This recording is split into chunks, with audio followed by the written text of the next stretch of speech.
the interesting thing about Jack as a player is he's got such an attack, a sort of concussion to his attack, that his guitars are loud. Yeah. And I'm talking even if he's using an acoustic guitar.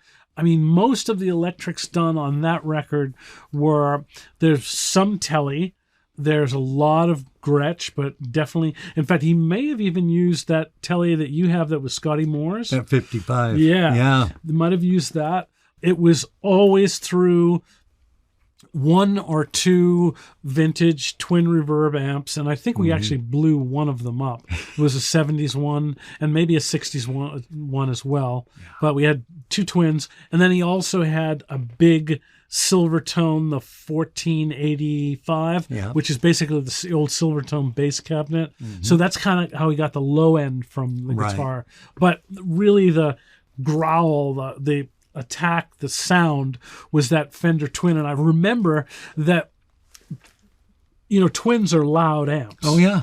I mean, one or two on the, and that's loud. Yeah. So we had it in that piano ISO booth in D, and Lowell or I could never go in there when Jack was playing. We'd have to wear shotgun protectors because it was so loud. And I'm talking, the Fender Twin on 1.5, that combined with the way Jack his input played, it was just crazy loud. And I do think we went through maybe a half a dozen Coles 4038s, and then we switched to AEA R84s. Is that what the ribbon is? That's one of them. And I think we blew up some of those too. Oh, And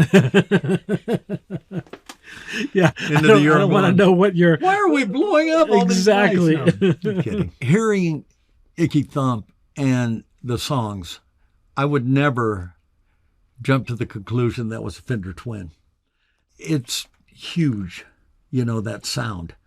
Basically, I would have had a stereo guitar sound, which would have been probably 3 mics on the Fender Twin, and then maybe 2 mics on the Silvertone. And that was the main guitar sound for most of the electric part of the record. And then if we double it, we just maybe use the Twin, or if we used both amps, I would just blend in a little bit of the Silvertone.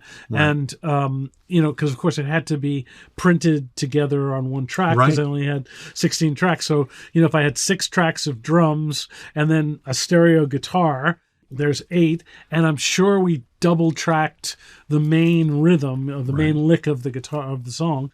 And then there's the solo, background vocals, the 2 lead vocals that play off each other, and that's it. And 16 tracks. And, of course, you had to leave 1 track for SMPTE code if you were using automation. So you really only had 15 tracks. So there was never more than 15 tracks on that entire album. That's amazing.